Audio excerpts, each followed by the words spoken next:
Tomorrow, 2024 ends. We're gonna talk worst movies, we're gonna talk honorable mentions, we're gonna talk best movies. But before that, my name is Ren, and these are my most surprising and my most disappointing movies of 2024.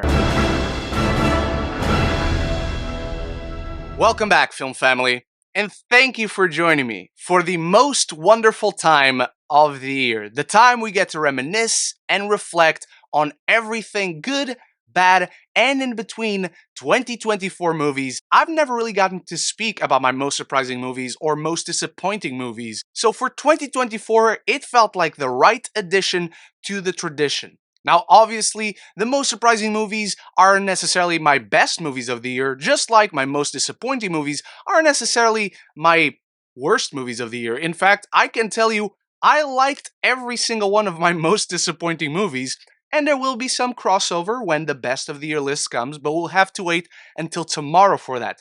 So start the conversation in the comments below. What are your biggest surprises? What are your biggest disappointments? With all that said, please allow me to share with you my biggest surprises, starting with...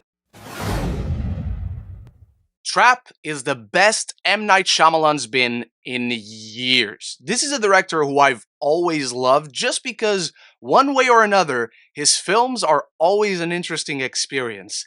I also always fear going into his films, and Trap didn't look any good.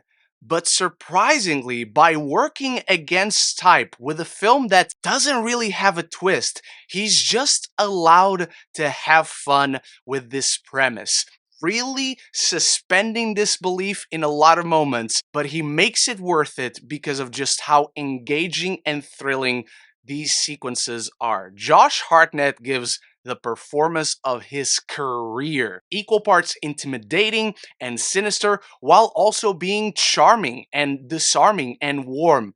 I'm not saying this film doesn't veer off track in the third act where the singer suddenly becomes the main character, where he brings out the best of himself as a filmmaker, while also still keeping some of his worst tendencies as a storyteller. Transformers 1 being one of the best animated films of the year, as well as the best Transformers film ever made, was not on my 2024 bingo card. The trailer certainly didn't help with my excitement. It looked very lame with all its jokes and kiddie humor, and certainly those bits are the worst part of this film, but my god, did they deliver everything we've been begging for from a Transformers film with Transformers 1. Cybertron comes to life. The characters are rich, the story is compelling, we get new layers added to Optimus Prime and Megatron, and more importantly for this story, their friendship.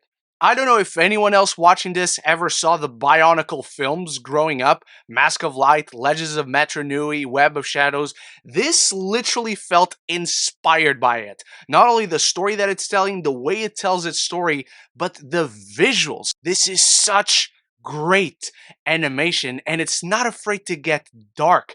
It brought us into that heart of what Transformers has always been when at its best as a story, and I certainly want to see Transformers 2. Superman, the Christopher Reeve story, surprised me as much as it surprises you that it made it onto this list. You all know I'm not a documentary guy. I am not a Christopher Reeve Superman guy. I didn't grow up with those films. I never really cared for them. I've always respected them. But this is such a heartfelt, deeply humane story where this man not only understood who Superman was, but he lived by example. He followed the kindness, the goodness of what Superman represents as a human being, even when everything felt like it was going wrong for him.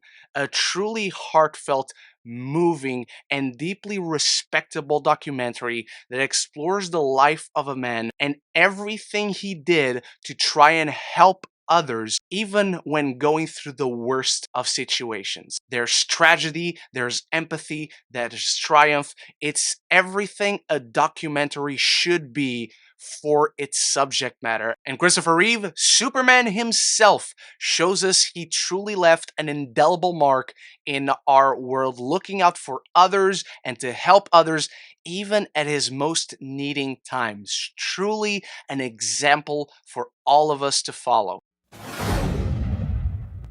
Gladiator II was nowhere near my most anticipated films of 2024 at the start of the year. I hate to use this expression because you can say it about every film, but this is a sequel that truly was not needed. The original Gladiator is in my top 10 films of all time. Ridley Scott has been on a hot and cold streak the past few years, but man, he delivered something that truly expands on the mythos and themes of the original work without stepping on anyone's toes. In fact, you can accuse this film of a lot of times being way too similar to the original Gladiator. But thankfully, when it trajectories into telling its own story that is so much more broad in its thematic nature and goes so much deeper as a consequence of the events of the first film, we truly got something special that brings Ridley Scott back to his glory days as an incredible director of large-scale epic filmmaking. Every set piece on the Colosseum is immaculate. Did they ever get sharks in there? No! I don't care. It's cool as shit that he does it. An entire movie released in November 2024 all about saving democracy. We respect you, Sir Ridley. You have balls of steel and you would certainly conquer the arena. The Brutalist at first feels like a cheat to add onto this list because at the start of the year, I didn't even know this film existed. It's very much one of those films you don't hear about until festival season starts picking up.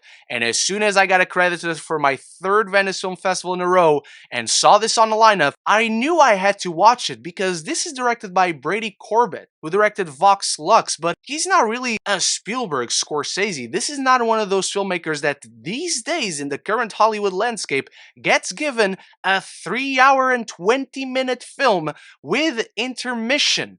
These films just aren't done these days.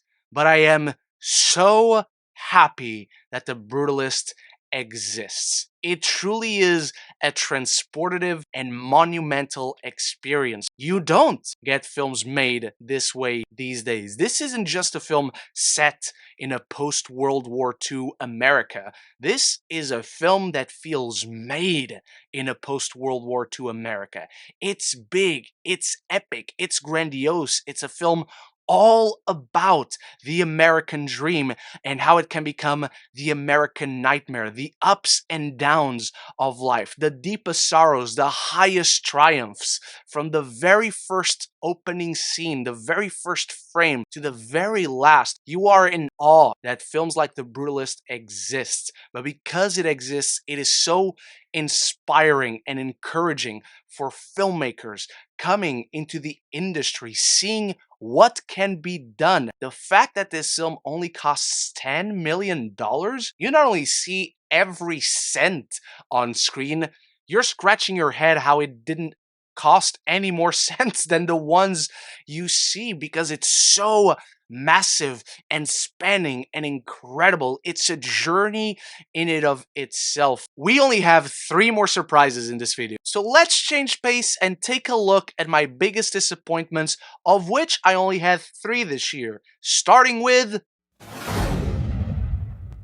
The Shadow Strays. On paper has no business being in my most disappointing films of the year. It delivers every bit of gory, extremely violent, and incredibly choreographed slash immaculately shot action set piece I could want from the incredible team behind The Night Comes For Us and the Raid movies. Timo did a phenomenal job in keeping up that trademark, visceral, brutal action that just makes you squirm, with buckets of blood displayed and spilled on screen. Unfortunately, Outside of the action set pieces, I just found this film to be incredibly shallow, while at the same time being incredibly overstuffed.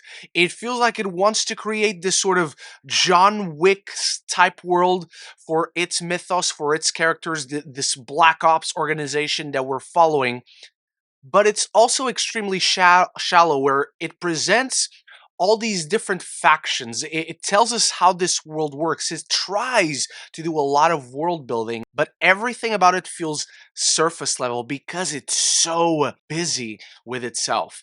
The final sequence is promising. I'm down to see more of this story, but even that final sequence makes this whole thing feel like a TV show that was crumble down to a 2.5 hour movie. That's a long ass movie. That's not a short runtime, and for the action's sake, it makes the most of it. So it's disappointing, but I still went positive on this film. In fact, I still go positive on all my disappointments. Queer is my runner-up for biggest disappointment of 2024. Although this is not the last time we'll be talking about Luca Guadagnino in one of these end-of-year list videos, because whenever this man puts a film out, they always end up somewhere in my top 10 of the year. This time, he put two films out in 2024. One of them had to miss it. I just didn't know it was going to miss it by this much. Although I still went positive on Queer, the second half just completely loses me. And I've said this since I saw it at Venice Film Festival. I am looking forward to a rewatch just to see how it hits me, knowing what's coming. But going from a melancholic story about loneliness and seeking connection to then turn into a wacky, surrealist Indiana Jones adventure in the second half without any sort of transition, just this really fucking hard pivot into this whole different movie, but with the same characters coming from this same story that just doesn't connect to anything. It refuses to go any deeper into the compelling aspects and themes of the story initially. Just completely lost me. I can't say I didn't admire it. I can't say I wasn't entertained, because it can be really funny, and holy shit, that's Leslie Manville? This just wasn't at all a film that connected or even emotionally resonated with me. What started out as something incredibly promising ended up as something that left me scratching my head, completely lost, as much as the characters in the film itself were. Digimon Adventure 02, the beginning, had a steep uphill battle to fight from the very, no pun intended, beginning. As the follow-up to the emotionally cathartic resolution given to the original Digidestined in Last Evolution Kizna, the film could have and should have smartly built off of that to give us an adventure in how the O2 cast now takes over as the main Digidestined, built off of that legacy. But instead, it's so detached, small-scale, and uneventful, it just feels like an extended episode of the series where it has great compelling ideas, but it fails to explore them in interesting ways, where even the threat of what could happen isn't all that clear. It has such a promise in exploring what was supposedly the first Digidestined, and really goes nowhere with it. And so something just feels lost. It's a film with all the promise, all the best of intentions, but its spark never really lights into a compelling fire. Now, with my most disappointing films of 2024 out of the way, we can properly end this video on a happy, uplifting note as we count down my top 3 biggest surprises of 2024. But before we dive into those, it's time for you to start the conversation with your biggest surprises, your biggest disappointments. How do you agree with this list? What would you change around? Do you have any of these films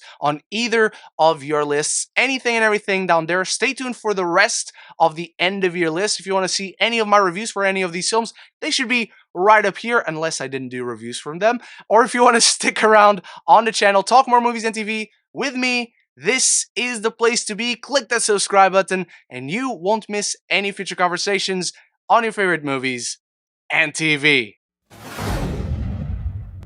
Love Lies Bleeding is the movie I'm the happiest that it made it onto my most surprising films of the year list, because It is my biggest regret in 2024 that I didn't have the time to give it a proper solo review on the channel.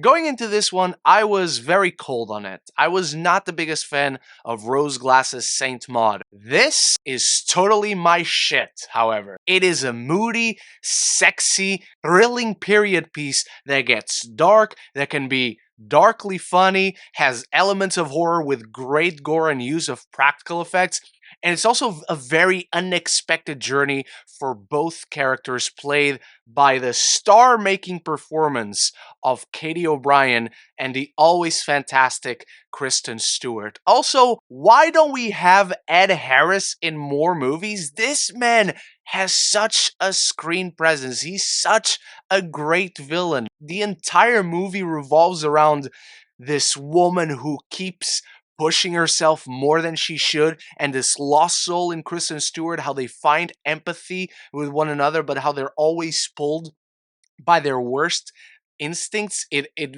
very much reflects on nature versus nurture, and it does it in such a specifically unique way. I'm not always fond when movies dive into surrealism, as we've established on this list. The way Rose Glass does it in Love Lies Bleeding just put a huge grin on my face. And I'm really not sure how it fits into the rest of the film, how it built up to it, but I can't lie, it didn't take me out. It pulled me more in. Why isn't Katie O'Brien our She-Hulk? This woman is an absolute superstar. I got out of this movie and immediately went to pump some iron in the gym because it's that inspiring. Twisters being my runner-up for biggest surprise makes it a very interesting entry on this list. Number one, it made it onto this list, and you'll also hear about it on an upcoming list tomorrow before the end of the year. But number two, my anticipation for Twisters came in two stages. At the start of the year, I had never even seen Twister. Always knew about it, always wanted to check it out, and I finally did days before going into this film. I expected this will be a fun summer blockbuster. Maybe I'll get good action set pieces, even though the director, Lee Isaac Chung, directed Minari. I don't know how he transitions from that to this. And then I saw Twisters, which keeps and elevates everything that's good about the original, but adds such a compelling heart to it. It is not just a story set in the heartland of America, it is a story about the sense of community in the heartland of America. Glenn Powell cements himself as an absolute movie star that I cannot get enough of, and Daisy Edgar Jones just makes you feel so much. You are compelled, you are invested in her journey, and she adds so much depth to this silly movie about hurricanes and tornadoes and people chasing them. The Wild Robot is a film that I would have never even predicted would have made it onto this list, much less top it. In fact, if I hadn't rewatched it a couple days ago to show it to my mom, it probably would have been the runner-up. This film destroys you, but also fills your heart. It is such a simple story, but told brilliantly with breathtaking animation. Some of these shots just have lingered in my mind since the first time I saw it back in October. It is such a beautiful film that tells such a moving story and celebrates kindness being the thing that makes us thrive and move forward. It's the thing that makes the world go round and makes each of us all the better for passing on kindness onto others and being our true selves, our best selves. We've seen stories of parenthood and coming of age tales 1,000 times, but each beat in The Wild Robot is accomplished so masterfully, so beautifully. You cannot take your eyes off it. You cannot detach your emotions from it. My heart grew 3 sizes watching this film. That is how beautiful this accomplishment by Chris Sanders is one of those films that specifically could have only be pulled off with animation. It is one of the best films DreamWorks has made, and I wouldn't really argue anyone who defends it as their best. It has such depth and scope in story, in life, in emotions, in characters. It delivers everything you could want from a movie, truly capturing the beauty of growing up, of being a parent, and of the true essence of kindness in all of us. That is why The Wild Robot is my number one biggest surprise of 2024. And with that, we have now run the gambit, my film family, of the films that surprises the most for the positive, and essentially the films that surprises the most for the negative. Let me know your most surprising films, your most disappointing films, any honorable mentions you want to add, anything you think I should have had on this list, anything and everything out there. I'll be back very soon with my honorable mentions, my worst films of the year, my best films of the year, as well as my most anticipated films of 2025 on January 1st. I hope to see you then, and until the next one, love each other and love the movies.